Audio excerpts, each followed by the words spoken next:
The literary term for this week is allusion. You should write down the term and the definition in your Bellringer book.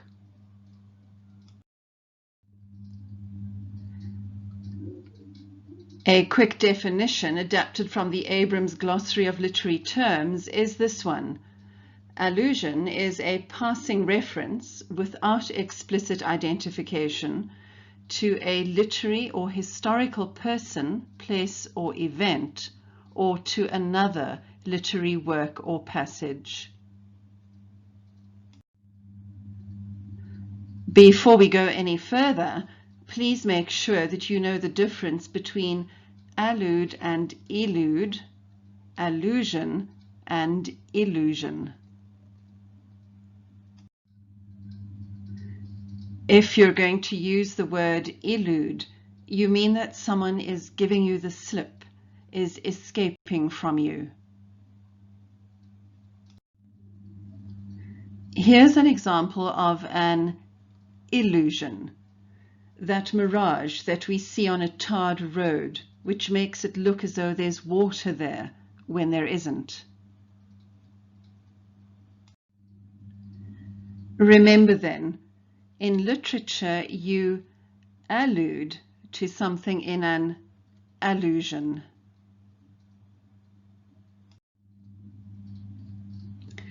I'm sure that you have all heard of someone commenting about a boy that he's a real Romeo with the ladies. You'll immediately know that this is an allusion to William Shakespeare's play Romeo and Juliet, about the two star-crossed teenagers who end up dead.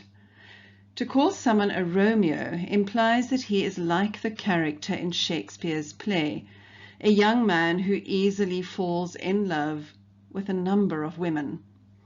For those of you who haven't read or watched the play, you might not know that Juliet was not Romeo's first love. When the play opens, Romeo is pining for a young lady by the name of Rosaline.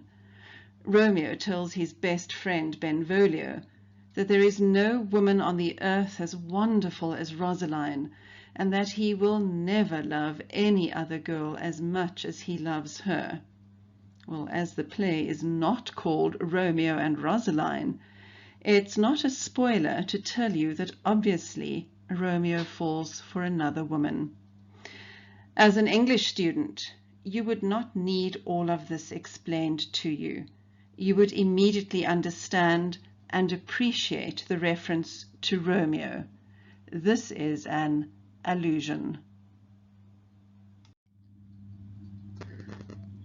Allusions often come from the world of literature. If someone calls you a Scrooge, it means you're a miserable, stingy person who doesn't enjoy life, after the character of that name in Charles Dickens's short novel A Christmas Carol. A Good Samaritan is someone who helps others, like the man in the biblical parable told by Jesus Christ. And we'd all love to be called an Einstein, after the very clever scientist or historical figure famed for his theory of relativity. And your weakness is your Achilles heel, named for the weak spot on the body of the Greek warrior Achilles from Greek mythology. Allusions generally come to us from the following 5 categories. Biblical. If you've ever been told to turn the other cheek, then you're alluding to a verse in the Christian scriptures. If you rush home from your friend's house saying that you have Cinderella's curfew, well, then you're alluding to a literary story. And when you say that your siblings are waging a civil war over who gets to use the bathroom, you're making an historical allusion. A mythological allusion could be a reference to any mythological character.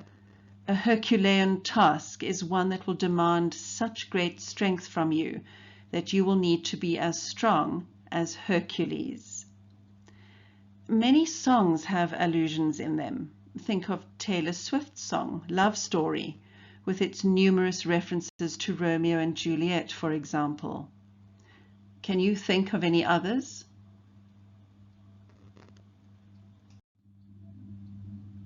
Here are some more examples for you.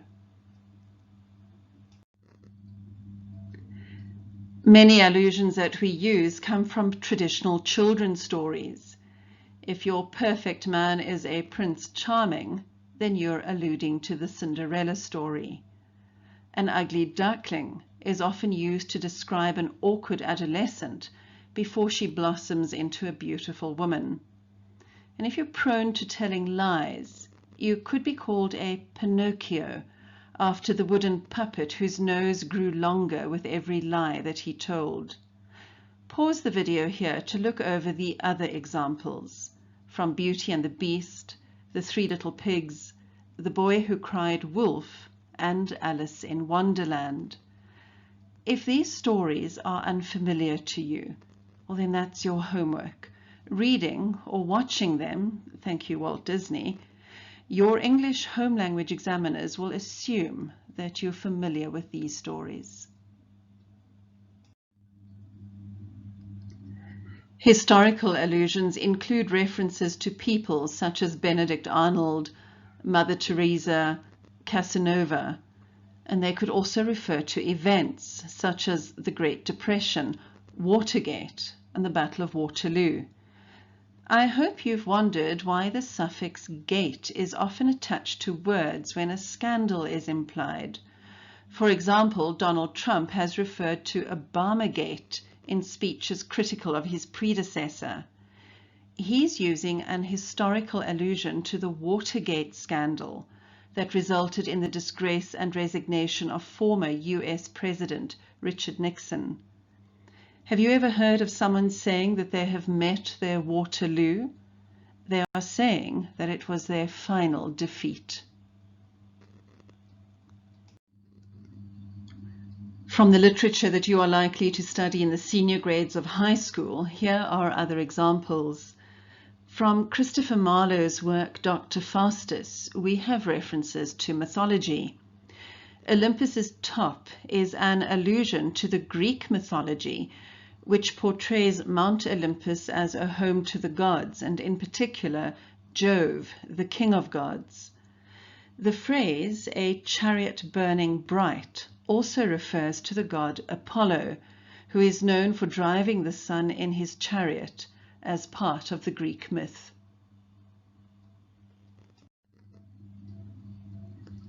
Similar to the previous example, the allusions made in this poem are also references to Greek mythology. Sylvan refers to a goat-like man deity, while Tempe refers to the Vale of Tempe in Greece, which is said to be a mythical place frequently visited by Apollo and other gods. The Dales of Arcady alludes to the home of Pan, who is known as the god of rustic music. You'll understand why a knowledge of Greek and Roman mythology gives you a huge advantage when studying English literature. If this is a weak point of yours, do some research. Get to know some of the more well-known mythological stories from as many different cultures as you can find. You should be able to both identify allusions and to discuss the effect that they have on a piece of writing.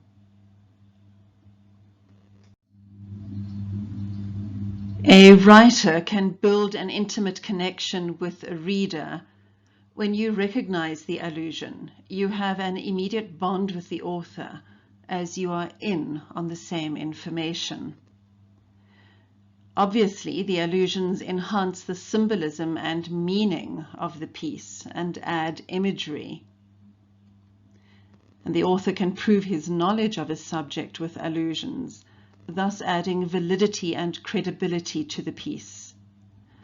And of course, it's a way of paying homage to well-known figures and characters.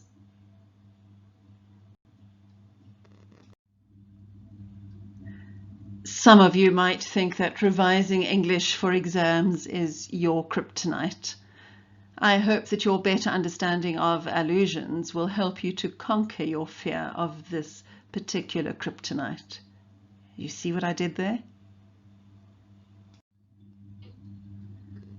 This video is one of a series of BELLRINGER activities.